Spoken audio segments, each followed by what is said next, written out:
Assalamualaikum warahmatullahi wabarakatuh. Apa kabar semuanya? Mudah-mudahan semuanya dalam keadaan sehat walafiat. Mudah-mudahan semuanya dalam keadaan tetap semangat ya di rumah saja, di rumah saja. Kita masih di rumah saja. Ya walau di rumah kita masih bisa berkarya, masih bisa bekerja, masih bisa sekolah, masih bisa menuntut ilmu. Masih banyak hal yang bisa kita lakukan walau dari rumah. Ya, termasuk yang ibu lakukan nih sekarang. Tadi habis lihat-lihat medsos gitu ya, lagi rame nih ya. Memang perkembangan media sosial itu seiring dengan juga perkembangan bahasa ya. Semakin media sosialnya itu perkembangannya cepat, bahasa juga banyak yang baru gitu ya. Dan saya sebagai guru bahasa Indonesia itu ya tidak mau juga terlalu ketinggalan gitu dengan anak-anak murid saya. Kan anak murid saya itu kan SMP ya. Jadi mereka adalah pemakai bahasa yang akan kita bahas nanti ini. Gitu ya. Dan saya gurunya gitu dan teman-teman guru yang juga seangkatan dengan saya yang katanya generasi di tengah-tengah nih, bukan kolonial sih, bukan kolonial, bukan milenial, di tengah-tengah tuh ya. Nah, jadi kita juga harus bisa memahami gimana sih bahasa-bahasa anak milenial zaman sekarang, zaman di era begitu cepatnya perkembangan media sosial. Yang akan saya bahas hari ini tuh banyak sekali kata-kata yang di telinga kita tuh yang merupakan kependekan, singkatan atau akronim. Nah, itu yang mau saya bahas. Akronim dan singkatan. Ya, apa sih akronim, apa sih singkatan, apakah persamaannya, apakah perbedaannya? Baik ya, akan kita bahas. Kita bicara dulu akronim ya. Akronim itu adalah istilah linguistik. Ini Ibu udah cari tadi di kamus begitu ya, supaya nggak salah gitu ya, supaya ada dasarnya. Akronim adalah kependekan berupa gabungan huruf atau suku kata atau bagian kata lainnya yang ditulis dan dilafalkan sebagai kata yang wajar. Jadi ini ada sebuah kata ya. Dia kata atau beberapa kata ini digabung, kemudian penggabungannya itu bisa mengambil dari hurufnya, suku katanya atau bagian lainnya yang dibaca seolah-olah menjadi sebuah kata. Karena dibaca seolah-olah jadi sebuah kata, maka sepertinya tidak terasa bahwa kata ini ternyata kependekan dari sebuah kata lain gitu ya. Contoh nih, saya sudah berkali-kali ngajar di kelas ketika saya beri contoh tilang. Tilang itu apa? Tilang Bu, kalau yang kita melanggar lalu lintas di polisi ditilang. Iya, tapi tahu nggak kalau tilang itu adalah akronim gitu? Oh, enggak Bu, kirain tilang tuh kata baru. Bukan, tilang itu kepanjangannya bukti pelanggaran. Jadi tilang itu bukan sebuah kata. Jadi kalau kamu cari di kamus gitu ya, tilang dia gak berdiri sendiri gitu. Tilang itu artinya bukti pelanggaran. Nah itu tadi akronim itu kan tadi menggabungan huruf atau suku kata dari sebuah kata yang dibaca seolah-olah jadi sebuah kata.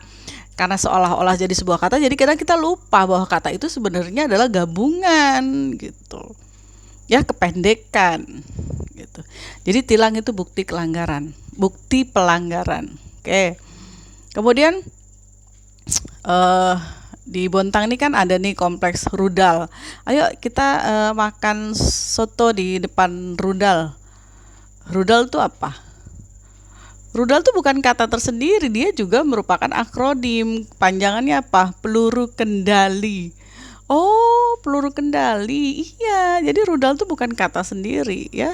Jadi rudal itu peluru kendali. Lalu sidak. Sidak itu juga akronim. Kepanjangannya adalah inspeksi mendadak ya. Kemudian akronim-akronim yang sudah familiar di telinga kita, puskesmas, posyandu gitu ya. Pemilu itu akronim semuanya, pemilu pemilihan umum, posyandu pos pelayanan terpadu, ya kan? Puskesmas pusat kesehatan masyarakat. Jadi itu akronim-akronim yang ternyata tidak terasa bahwa dia tidak terasa bahwa itu adalah kata, ternyata adalah gabungan beberapa huruf atau suku kata dari kata yang lebih panjang diakronimkan. Jadi penyebutannya menjadi sebuah kata baru seolah-olah. Nah, yang mirip-mirip dengan akronim itu singkatan. Kalau singkatan tuh hasil menyingkat, memendekkan berupa huruf dan dilafalkannya biasanya huruf per huruf gitu ya. Jadi kalau akronim tadi dilafalkannya menjadi seolah-olah sebuah kata, kalau singkatan ini tidak, misalnya DPR, MPR. Jadi kita menyebutnya huruf per huruf singkatan. DPR Dewan Perwakilan Rakyat, MPR Majelis Perwakilan Rakyat, BRI Bank Rakyat Indonesia. Ya, kita menyebutnya itu. DLL dan lain-lain, ya. S titik D titik sampai dengan, ya, jadi kita menyebutnya huruf per huruf. Jika dia singkatannya itu berupa nama, apakah nama lembaga, nama organisasi, maka penulisannya dengan huruf kapital. DPR, D-nya kapital, P-nya kapital, R-nya kapital. Tapi kalau dia singkatannya itu hanya bukan berupa nama, ya, bukan nama lembaga, bukan nama sesuatu, maka ditulis dengan huruf kecil. Misalnya dan lain-lain, DLL, itu ditulisnya dengan huruf kecil semua, ya. Terus kemudian apalagi DSB, kita sering menyebutkan, dan sebagainya, ya. Sampai dengan, itu di huruf kecil, S titik D titik sampai dengan.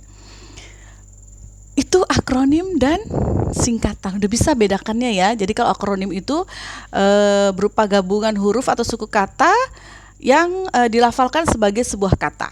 Ya, sama-sama. Jadi kalau ditanya persamaannya apa singkatan dengan akronim, sama-sama merupakan kependekan. Tapi kalau akronim dibacanya seolah-olah jadi sebuah kata, sementara kalau singkatan itu dibacanya huruf per huruf. Jelas ya? Ya, jadi kalau kalian menemukan nih sebuah singkatan, sebuah kependekan yang sudah dibaca jadi sebuah kata, ya berarti akronim, bukan singkatan. Jelas ya? Nah, yang akan saya bahas nih, ada beberapa akronim-akronim yang akhir-akhir ini itu menjadi akrab di telinga kita, ya, karena media sosial tadi itu ya. Nah, salah satunya adalah ibu nih bikin konten YouTube kayak gini nih, jangan-jangan Bu Retno kepengen pansos. Pengen pansos, apa maksudnya pansos? Panitia sosial, bukan. Pansos itu akronim, kepanjangannya adalah panjat sosial. Dan ini sudah ada di kamus, ya. Tadi Bu Retno mencari referensi di KBBI daring. Nah, ini juga daring itu akronim dalam jaringan, ya, KBBI online, ya, untuk menggantikan kata online pakai daring. Itu kata pansos sudah ada di sana, ya. Jadi sekali lagi, pansos adalah panjat sosial, usaha yang dilakukan untuk mencitrakan diri sendiri, ya, sebagai orang yang mempunyai status sosial tinggi. Dilakukan dengan cara mengunggah foto, tulisan, dan sebagainya di media sosial. Jadi kalau kamu ingin citra kamu lebih terkenal gitu ya, terus kamu lebih bisa dikenal banyak orang, boleh mengunggah foto, tulisan gitu, karya atau apapun di media sosial, akhirnya memanjatkan tingkat sosial kamu, meninggikan, jadi terkenal. Kalau zaman dulu, saya itu kesannya udah tua banget ya. Zaman waktu saya muda itu mungkin ada charper, cari perhatian gitu ya. Jadi charper dengan cara gimana? Karena sekarang di zaman media sosial, maka kalau ada orang yang ingin dirinya lebih terkenal gitu ya, lebih statusnya lebih tingkat sosialnya lebih tinggi, maka disebutnya pansos. Jadi jangan marah juga ya kalau disebut pansos, biar aja sih, nggak apa-apa. Kayak ibu nih berkarya nih, ya kan, bukan maksud pansos. Kalau nanti akhirnya jadi terkenal, ya itu bonus. Kemudian istilah ada lagi, bukan istilah ya, akronim, mager. Nah, ini di era PJJ ini kemagerannya itu semakin menjadi-jadi. Mager itu apa? Malas gerak, ya. Jadi kalau kamu maunya rebahan aja, maunya tiduran aja, disebut mager. Dan ini sudah ada di KBBI daring, ya.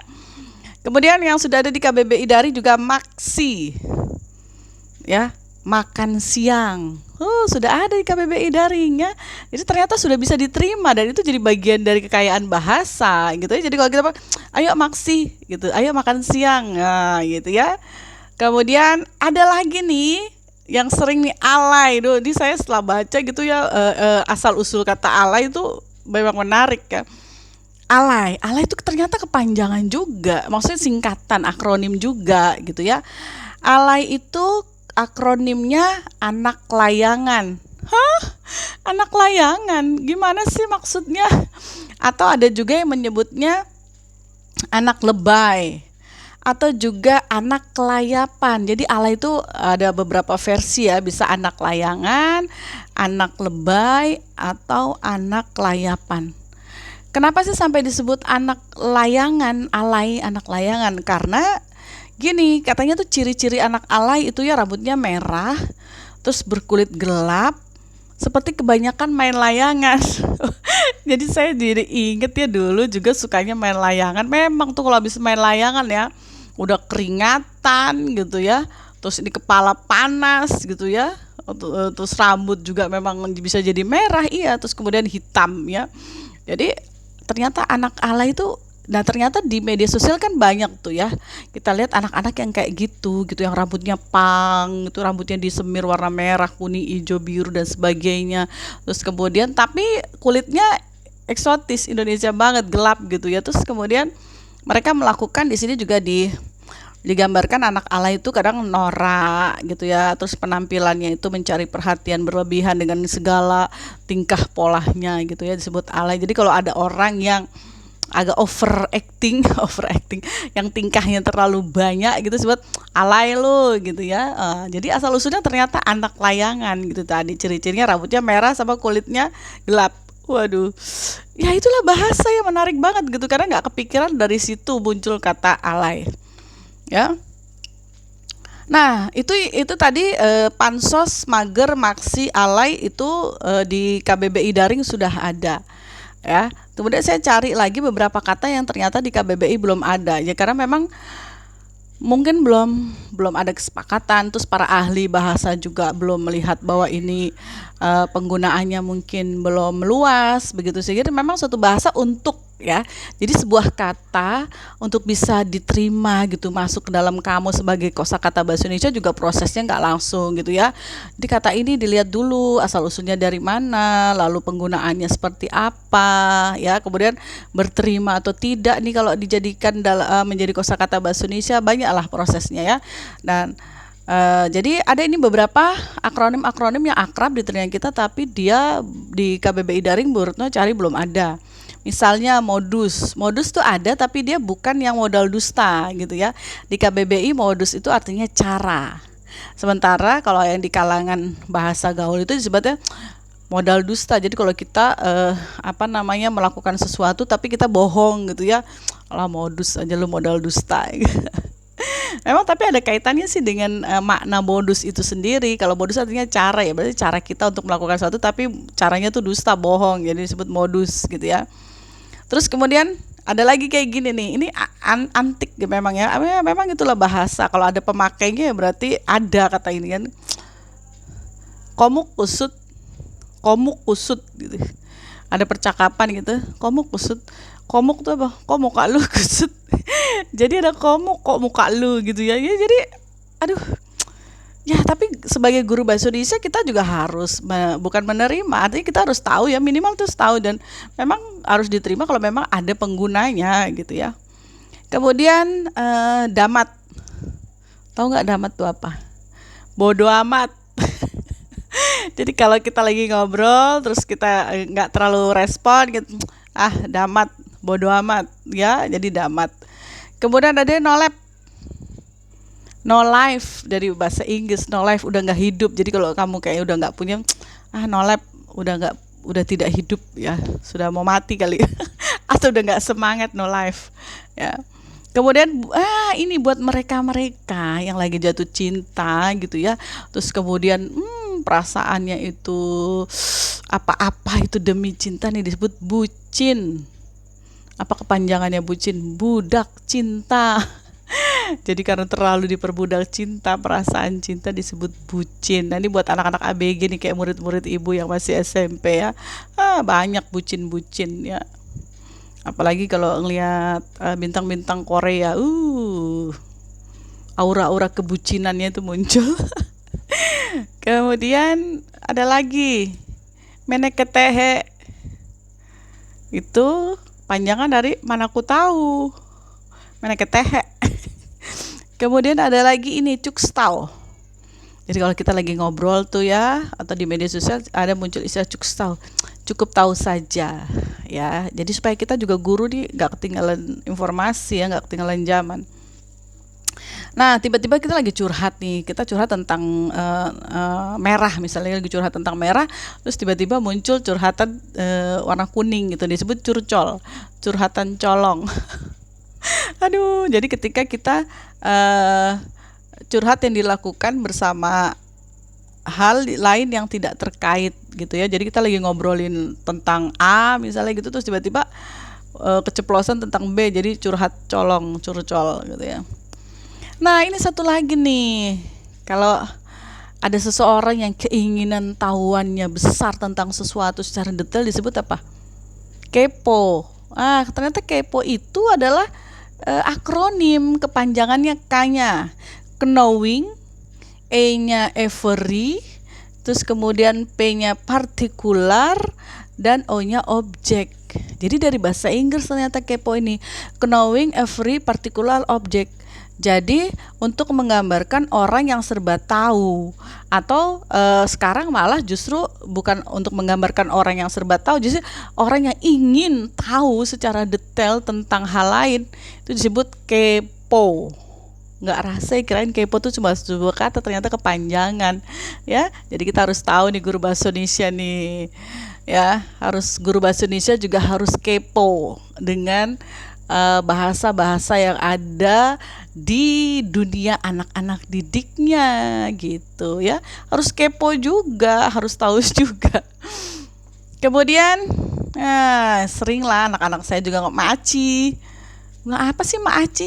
Terima kasih. Oh alah, terima kasih dipendekkan, disingkat, diakronimkan maci ya.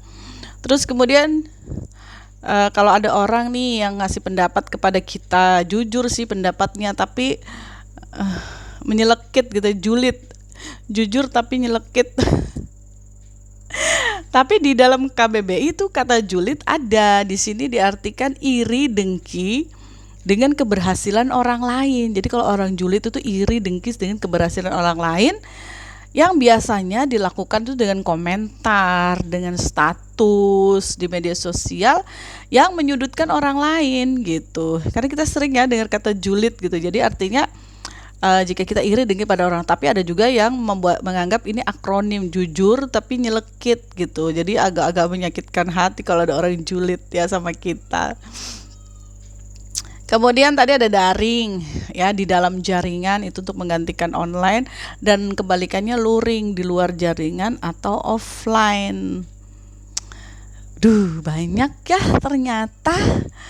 Oke, jadi itu Ibu sudah memberi contoh-contoh akronim dan singkatan. Oh, tadi baru akronim ya, singkatannya belum. Oke, ada singkatan nih. VC, double V sama huruf V sama C, video call. Nah, di WA itu kan ada fasilitas video call. Ayo kita VC gitu, video call. Itu VC berarti kita pakai singkatan, bukan akronim ya. Terus kemudian atau PC ya, private chat gitu. Jadi kalau kita nggak mau ngobrol di grup, kali kita PC, private chat. Ya, ada LOL. Ya, kalau kamu tertawa terbahak-bahak, LOL ternyata kepanjangan dari bahasa Inggris loud ya. Jadi tertawa yang terpingkal-pingkal, LOL. Sampai LOL, sampai ketawa terbahak-bahak gitu. Nah, jadi tadi beda ya cara penyebutannya, pansos, panjat sosial. Terus tadi LOL, PC, terus VC. Nah, itu kan berarti yang kalau saya menyebutnya menjadi sebuah kata itu akronim, kalau huruf per huruf itu namanya singkatan. Oke, nggak usah lama-lama ya, cukup ya, sudah 19 menit. Ya, jadi itu bedanya akronim dan singkatan ya. Mudah-mudahan apa yang Ibu jelaskan bisa menambah pengetahuan anak-anak, Bapak Ibu, siapapun yang mendengar ini, dan jangan pansos. Ya, terima kasih. Assalamualaikum warahmatullahi wabarakatuh.